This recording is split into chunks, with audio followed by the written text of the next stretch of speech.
नमस्कार, मेरा नाम विनोद लांबा है और आप वो खास पेशकश देख रहे हैं हमारे साथ, जहां यशवी कादियान साहब हमारे साथ होते हैं। वेटरन जर्नलिस्ट, 30 साल का उनका अनुभव, और जो खबर निकाल के लाते हैं ऑफ द रिकॉर्ड में, वो अब हम टीवी पर भी और डिजिटल पर भी ले आए हैं। और वो खबर लानी इसलिए भी जरूरी है क्योंकि यशवी साहब जो खबर लेकर आते हैं वो खबर कहीं और नजर नहीं आएगी, क्योंकि वो वाकई ऑफ द रिकॉर्ड होती है। लेकिन हमारे साथ जुड़ चुके हैं।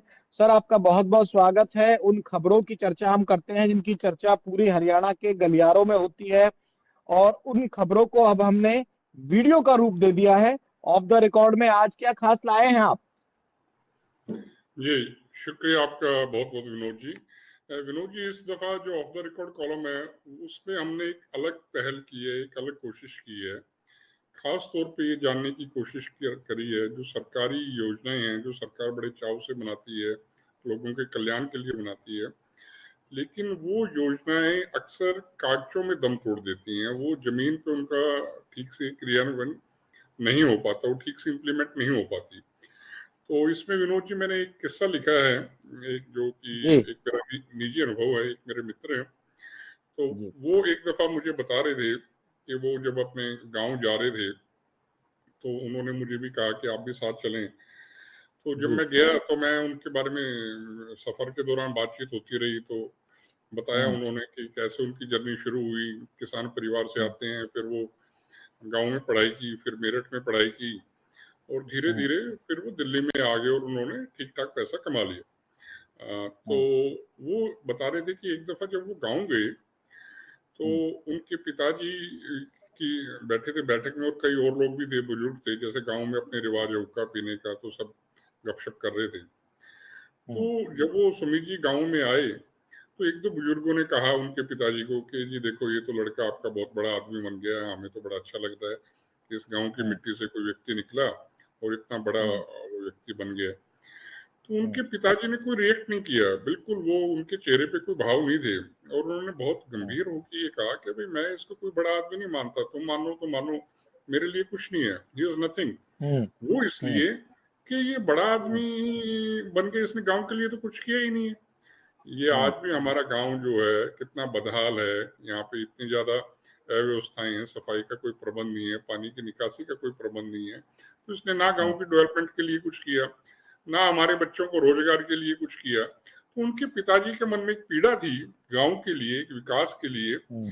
कि जो उनके बेटे को जो करना चाहिए था, संभवतः उन्होंने उस तरफ ध्यान दिया नहीं। तो ये हम्म। एक हमने एक किस्सा लिखा है जिसमें हमने बताया है कि एक गांव के जो लोग हैं वो कितने अभाव में जीवन जीते हैं, कितनी परेशानियों में हम्म। जीवन जीते हैं, कितनी लाचारी और बेबसी होती है क्योंकि सरकारी योजनाएं उन तक नहीं पहुंच पाती। जी जी विनोद जी। फाइल में दम तोड़ देती हैं, खजाने का मुंह गांव की तरफ कर दिया। तो उसके बाद जी आपके जो मित्र सुमित जी हैं, उन्होंने तो खजाने का मुंह गांव की तरफ ही कर दिया। हाँ, वो क्या है, ये कई बार कोई भी जो छोटी से छोटी घटना किस आदमी को कैसे प्रेरित कर दे, उसके दिलो दिमाग पे क्या असर डाल दे, कोई नहीं कह सकता। तो जब उन्होंने वो अपने पिताजी की बात सुन रहे थे, और जब उनको अपने पिताजी की बात सुनी, तो उनको अंदर से एक तरह का आत्मग्लानि का भी भाव आया। उनको लगा कि भाई, मैं इस गांव की से निकला हूँ, इस मिट्टी ने मुझे इतना सब कुछ दिया है, तो मुझे क्यों ना अपने गांव के लिए कुछ करना चाहिए। और उन्होंने फटाफट दिल्ली जाके जो हम्म। एक्सपर्ट्स हैं उनसे मीटिंग करी। हम्म। इंजीनियर थे, डॉक्टर थे, हम्म। फाइनेंशियल उसमें एक्सपर्ट थे, और उनसे पूछा कि भाई कितना हम पैसा खर्च कर सकते हैं, कैसे खर्च कर सकते हैं। और वो सारी टीम लेके विनोद जी फिर वो अपने गांव में पहुंचे। तो सरपंच से बात करी और मुअज्जिज लोगों से बात करी, भाई आपकी क्या हम्म। समस्याएं हैं, कैसे हम यहाँ पे काम कर सकते हैं। तो धीरे धीरे उन्होंने काम शुरू किया, और काम क्या किया, उन्होंने कमाल कर दिया।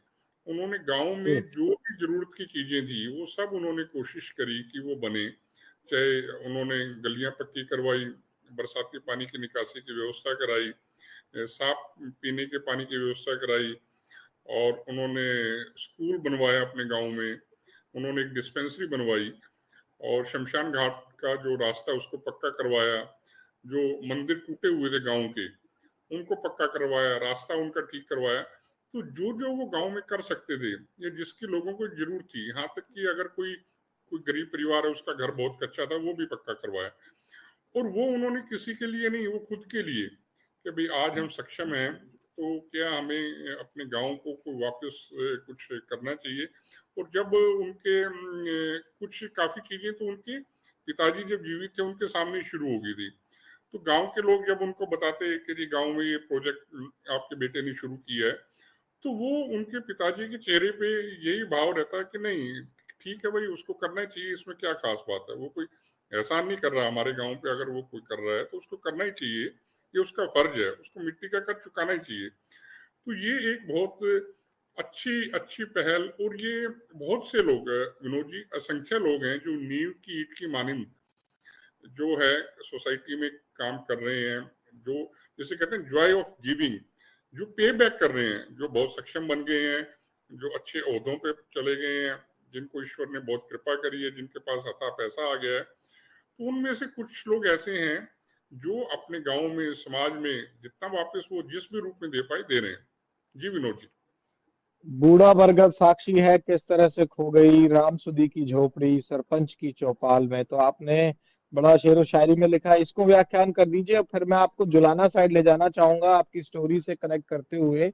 और बताइएगा, एक लाठर साहब की चर्चा है और वहां मासूम मासूम शर्मा की भी चर्चा चल रही है। तो वो लाठर साहब कौन से रिटायर हुए थे जो जुलाना से पहले रिटायरमेंट लेके आ गए हैं, और उनका अगर दावेदारी होती है तो क्या उन्होंने इतना किया है गांव की तरफ रुख? ये जो हमने लिखा है विनोद जी, ये अदम गोंडवी हैं, एक बड़े प्रख्यात शायर हुए हैं यूपी के। तो उन्होंने उनकी उनकी कविताएं गरीबी पे हैं, मोहताज अभाव पे हैं, भ्रष्टाचार पे हैं। उन्होंने कोई मोहब्बत, इश्क, रोमांस उस पे नहीं लिखा, लेकिन उन्होंने जो लिखा है वो आम आदमी की जो दिनों दिन की जो समस्याएं हैं उसके ऊपर एक उनकी बड़ी खूबसूरत कविता है, जो ये है, जो उलझ कर रह गई फाइलों के जाल में, गांव तक वो रोशनी आएगी कितने साल में।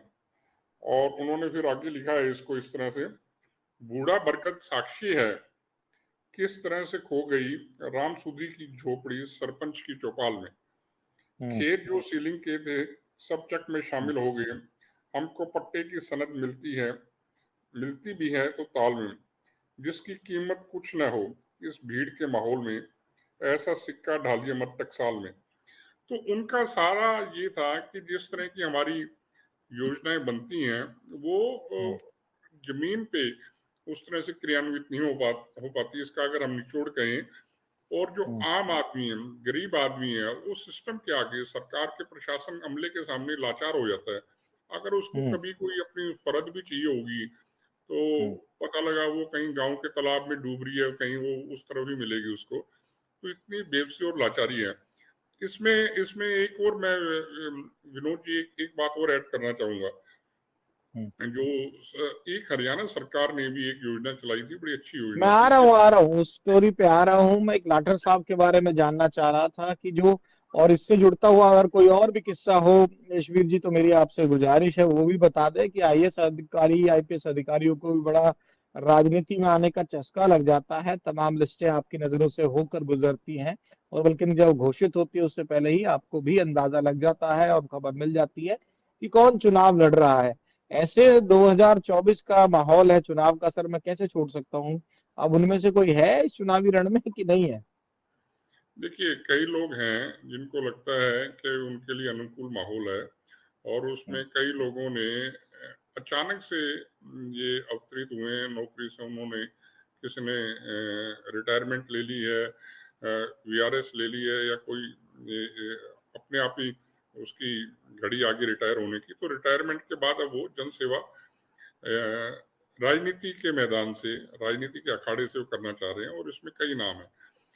तो वो लोग अब कितना सफल होंगे, कितना वो लोगों को कर पाएंगे कि सबसे पहले तो ये है कि कुछ लोगों को तो पार्टी ने टिकट दी है, कुछ लोग अभी टिकट की दौड़ में हैं।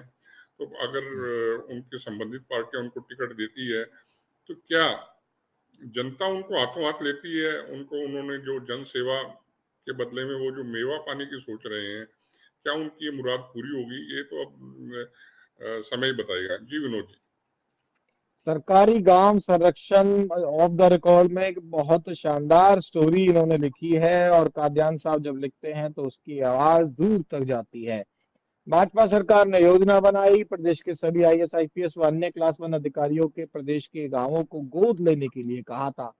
उनको संरक्षण का नाम दिया गया। तत्कालीन मुख्यमंत्री उस समय मनोहर लाल साहब ने ग्राम के संरक्षकों के साथ मीटिंग ली और संदेश की कोशिश की कि वो इस मामले में काफी गंभीर है। इस स्टोरी में क्या निकल कर आया, इस स्टोरी में मेरा बहुत रुचि है कि ठीक है, आईएएस अफसर और ये अपनी तरफ लौटते या नहीं लौटते, उसका भी एक बहुत उम्दा उदाहरण आपने रखा।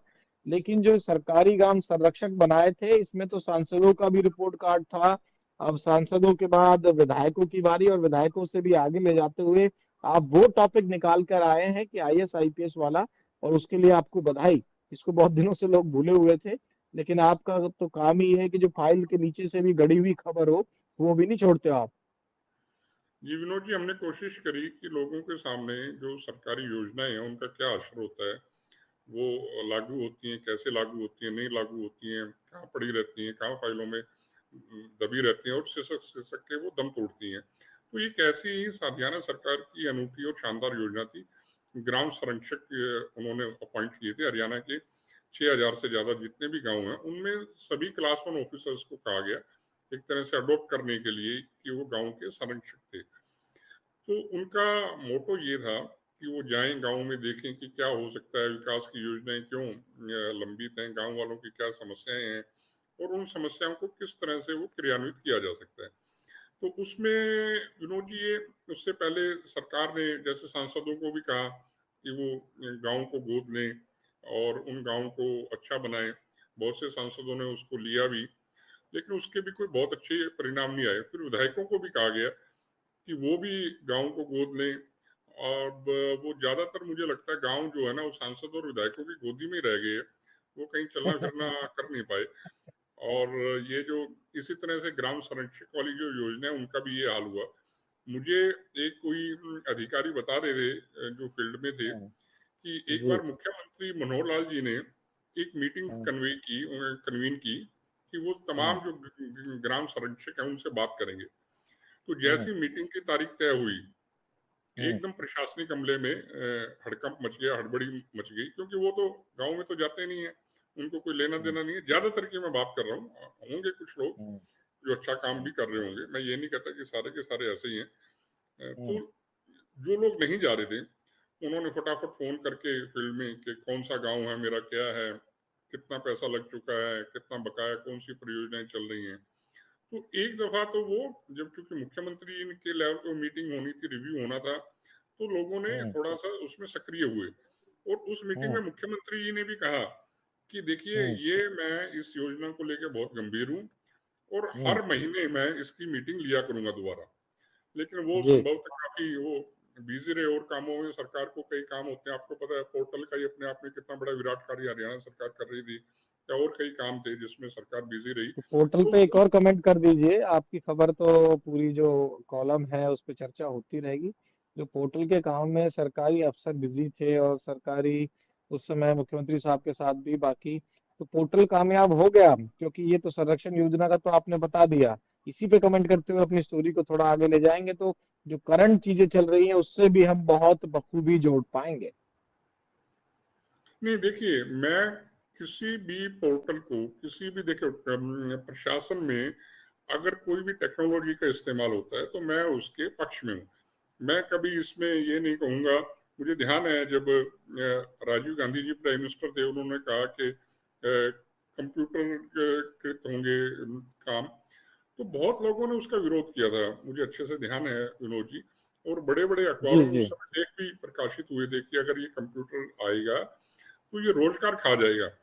और जो आज जो सत्ता में है बीजेपी, या वो उस समय विपक्ष में थे और विपक्ष की पार्टियों ने भी कहा कि नहीं, ये राजीव गांधी को पता नहीं है, ये भारत को जानते नहीं है, इनको असलियत से कोई लेना देना नहीं है और ये चीजें हवा हवाई हैं। लेकिन आज आप क्या कंप्यूटर के बिना, क्या हम या इंटरनेट के बिना क्या हम अपने जीवन की कल्पना भी कर सकते हैं? आज के दिन अगर कभी पता लगा कि इंटरनेट बंद है, तो वो एक तरह से हमारे लिए हवा पानी की तरह हो गया, इंटरनेट इतना जरूरी हो गया। मैं कोई सरकार के मंशा पे भी सवाल नहीं उठाऊंगा, एक अच्छी नीयत के साथ जो चीजें सरकार ने की हैं, लेकिन कहीं ना कहीं वो मुझे लगता है अति हो गई है, ज्यादा हो गया। अति जो है ना वो हर चीज की बुरी है, और बहुत से लोग हमारे यहाँ भी ऐसे हैं जो जिनको पोर्टल के नाम पे एक्सप्लॉइट भी किया जाता है विनोद जी। उनको जानकारी नहीं होती, सरकारी सिस्टम के लोग उनसे फिर अपना जो नजराना शुक्राना वसूलते हैं, उनका एक तरह से शोषण होता है। तो सरकार को कुछ ऐसा सिस्टम भी देखना चाहिए भाई, जिनको जो आईटी फ्रेंडली नहीं है, क्या उनको कोई दूसरा वो माध्यम दे सकते हैं, क्या उनको पुराना माध्यम ही दे सकते हैं, या वो कोई ना कोई इस तरह की राहत दे सकते हैं कि उनका फ्री में काम होगा। नहीं तो बहुत दफा क्या होता है कि उनसे चार्जेस लिए जाते हैं अगर वो कहीं जाते हैं। तो वो उन सारी चीजों को विनोद जी मुझे लगता है सरकार को जरूर ध्यान में रखना चाहिए। जी विनोद जी। प्लानिंग ठीक थी, मंशा ठीक थी, लेकिन जो गांव संरक्षण थे वो भी दम तोड़ गए। यशवीर जी, एक चीज और बताइए, इसमें सारे ही इतने नॉन सीरियसली थे? कोई तो अधिकारी ऐसा होगा जो, पिछला आपने सुमित जी का उदाहरण दिया था, और ये तो मौका, मनोहर लाल साहब तत्कालीन मुख्यमंत्री, दोनों स्टोरी को, आपके दोनों जो वाक्य हैं उनको मैं जोड़ रहा हूँ स्टोरीज को, तो कोई तो ऐसा अधिकारी भी रहा होगा कि जो गिव बैक का टाइम्स है, आपने एक शब्द बड़ा अच्छा इस्तेमाल किया है, गिविंग जैसा मजा किसी दूसरे काम में नहीं है। तो इस मौजूदा लॉट में जब तत्कालीन मुख्यमंत्री ने एक ऐसी योजना बनाई कि रिटायरमेंट के बाद आपको गांव की तरफ जाकर, और सारे आईएएस आईपीएस या एचसीएस जो भी अधिकारी हैं हरियाणा काडर के, ये मौका तो उन्होंने मुख्यमंत्री को दे दिया कि गांव की तरफ लौट जाएं। तो जो सिर्फ हरियाणा से ताल्लुक रखते थे, दो चार उदाहरण तो आपके पास होंगे जिन्होंने सीरियसली इसको, ग्राम संरक्षण को लिया होगा। मैंने दोनों स्टोरीज आपकी क्लब कर दी। नहीं देखिए, ये सरकार की योजना विनोद जी बहुत अच्छी थी, जिसमें रिटायर्ड ऑफिसर्स को नहीं, जो मौजूदा क्लास वन ऑफिसर्स हैं लिखा। तो बहुत से लोगों ने मुझे मैसेज भी किया, वीडियो भी भेजी और अपने फोटो भी भेजे, और उन्होंने बताया कि वो अपने गाँव में ऐसे ऐसे काम कर रहे हैं। और कई लोग तो बहुत पहले से लगे हुए हैं, और उन्होंने ये भी जिक्र किया कि भाई आप जो है हमारा नाम कहीं ना लें, क्योंकि हम नींव की ईंट की तरह, हम कोई पब्लिसिटी कॉन्शियस नहीं है, हम लोगों को दिखाना नहीं चाहते कि हम ये काम कर रहे हैं। जैसे एक मिसाल के तौर पे एक मैं एग्जांपल देता हूँ, जो सिंचाई विभाग के जो चीफ इंजीनियर हैं सतबीर, वो पानीपत जिले के समालखा के बिहोली गांव के हैं। उन्होंने अपने गांव में बहुत शानदार काम किया, बहुत गजब का काम किया। जब उनको ग्राम संरक्षक के तौर पे जब जिम्मेवारी मिली, तो उन्होंने पूरे गांव की में सफाई का प्रबंध कराया, जहां जहां अंधेरा था वहां पे सोलर लाइट लगवाई, बस स्टॉप बनवाए, लड़कियों के स्कूल में शौचालय की व्यवस्था करवाई, साफ पानी की व्यवस्था करवाई, कूलर की व्यवस्था करवाई, और भी बहुत से काम उन्होंने करवाए। और एक अकेले सतबीर जी नहीं है, ऐसी कई कई लोग हैं जो अपने लेवल पे या सरकार के सहयोग से कोई ना कोई अपने गांव में करते रहते हैं। मैं कई ऐसे अफसरों को जानता हूँ विनोद जी, जो साल में एक दफा अपने गांव में जरूर जाते हैं, और उनका जो मकसद है वो गांव के जो बच्चे हैं उनको प्रेरित करना। तो जो प्लस टू में अच्छे नंबर लेके आते हैं, 10वीं में टॉप करते हैं, उनको वो लैपटॉप देते हैं, और कई बच्चों की वो पढ़ाई का खर्चा भी उठाते हैं, उनको स्कॉलरशिप प्रोवाइड करते हैं, उनकी स्कूल कॉलेज की यूनिवर्सिटी की फीस भी देते हैं, और जो भी हो सकता है वो करते हैं। तो इन्होंने जी एक और अच्छी बात हमारे उसमें समाज में पिछले कुछ सालों से हुई है, वो ये है कि बहुत से नेताओं ने भी इसमें हाथ आजमाया है इस काम में। हालांकि उनका थोड़ा सा पॉलिटिकल एंगल भी है कि वो क्या है, वो जो सेवा करते हैं, जैसे लड़की बच्चियों के लिए बस चला देंगे, स्कूल कॉलेज के लिए चला देंगे, माताओं बुजुर्गों को धार्मिक स्थानों की यात्रा कराएंगे। हालांकि इसके पीछे उनकी मंशा ये है कि जब वो चुनाव लड़े तो उनको इसका सियासी लाभ हो, लेकिन इसको भी मैं बुरा नहीं मानता, क्योंकि अल्टीमेटली वो सोसाइटी की तो सेवा कर रहे हैं ना। अब वो उनका एक मोटो राजनीति का, वो कितना कामयाब होंगे नहीं होंगे वो तो एक अलग बात है, लेकिन वो लोगों की तो सेवा कर रहे हैं। बच्चियों को आपको पता है गांव देहात में जब वो घर से बाहर पढ़ने के लिए जाती हैं तो कई तरह की उनको मुश्किलें होती हैं। अगर उनको सेफ जाने के लिए बसेस मिल जाएं अपने घर से लेके स्कूल या कॉलेज तक, तो वो एक बड़े उन बच्चियों के लिए भी और उनके पेरेंट्स के लिए भी, उनके अभिभावकों के लिए भी एक अच्छी राहत की बात है। तो जो लोग ऐसा कर रहे हैं उनको उनको मेरा नमन। जी रंज इसका नहीं कि हम टूटे, ये भी समझा दीजिए कि क्या खूब आपने, ये तो अच्छा जी है जी कि सब भ्रम टूटे लिखा है आपने। जी जी जी जी। ये क्या है, ये जो सरकारी जो योजनाएं हुए हैं वो किस तरह से बेबसी से लाचारी से वहां पे फाइलों पे सिसकती रहती हैं, ठीक से उनको अमली जामा पहनाया नहीं जाता। तो उसी पे है। जब सरकार कोई योजना लॉन्च करती है तो बड़ी उम्मीदें होती हैं लोगों को भी, सरकार को भी, कि भाई अब ये योजना आ गई है, इससे हमें काफी राहत मिल जाएगी। लेकिन वो जब वो योजना आती है वो और ही एक नई आफत लेके आती है और लोगों की समस्याएं उससे और बढ़ जाती हैं। बजाय इसके कि समस्या का समाधान हो, वो अपने आप में एक समस्या बन जाती है। हमने अक्सर ऐसा देखा, आपने भी ऐसा अक्सर देखा होगा। उसी पे लिखा है हमने, रंज इसका नहीं कि हम टूटे, ये तो अच्छा हुआ भ्रम टूटे, आई थी जिस हिसाब से आंधी, इसका सोचो तो पेड़ कम टूटे, बांध टूटा नदी का कुछ ऐसे, जिस तरह से कोई कसम टूटे। तो ये कुल मिला के ये जो हमारी जो सिस्टम की जो लाचारी और बेबसी है, उसी के ऊपर विनोद जी लिखा गया। जी विनोद जी। बहुत बहुत शुक्रिया यशवीर जी, आपने तमाम ऐसी बातें, और सबसे ज्यादा बधाई आपको ऑफ द रिकॉर्ड के लिए, इस बार के कॉलम के लिए। और निजी तौर पर मैं ये कह भी रहा हूँ कि बहुत सी चीजें ऐसी होती है, वो फाइलों की तरह, खबरें भी होती है ना सर, तो वो फाइलों की तरह दब जाती हैं, लेकिन कुरेद के लाना अनुभव का ही काम है, और वही अनुभव आपने बता दिया, संरक्षक भी बता दिया, और एक अच्छे उदाहरण के साथ इस पूरी दोनों कॉलम का जो मतलब निकला। मैं आपसे उम्र में छोटा हूं, लेकिन एक बात मेरे समझ में आई कि बिना कहे भी आपने कहीं ना कहीं इशारा कर दिया बड़े उन प्रशासनिक अधिकारियों की कि भाई घर की तरफ भी, गांव की तरफ भी लौटकर गिव बैक करो, और जॉय ऑफ गिविंग जैसा जो मजा है वो आपने बखूबी इस्तेमाल किया। जी विनोद जी, बस मैं आखिर में एक आदम गोंडवी का बड़ा प्रसिद्ध शेर है, उसको कह के मैं अपनी बात खत्म करूंगा। उन्होंने एक समय लिखा था, तुम्हारी फाइलों में गांव का मौसम गुलाबी है, मगर ये आंकड़े झूठे हैं, ये दावा किताबी है। तो उन्होंने एक तरह से सरकारी सिस्टम पे बहुत बड़ा कटाक्ष किया, एक तरह से उसकी पोल खोल दी है। और हमने इसमें यही कहा है कि देखिए, सबसे बड़ा जो दुनिया में मजा कहा गया है, जो जो वो है जॉय ऑफ गिविंग का। जब आप किसी के चेहरे पे मुस्कुराहट लाते हैं, जब आप सोसाइटी को पे बैक करते हैं, या आप किसी रोते हुए बच्चे को हंसाते हैं, उससे बड़ा जो पुण्य का काम है वो कोई दूसरा दुनिया में हो नहीं सकता। और इससे आपको जो पुण्य की प्राप्ति होती है उसका कोई मुकाबला नहीं है। बहुत बहुत शुक्रिया आपका विनोद जी, नमस्कार। बहुत बहुत शुक्रिया। तो इन खबर हरियाणा पर यशवीर कादियान साहब का ऑफ द रिकॉर्ड आप देख सकते हैं, और इंडिया न्यूज हरियाणा पर देख सकते हैं।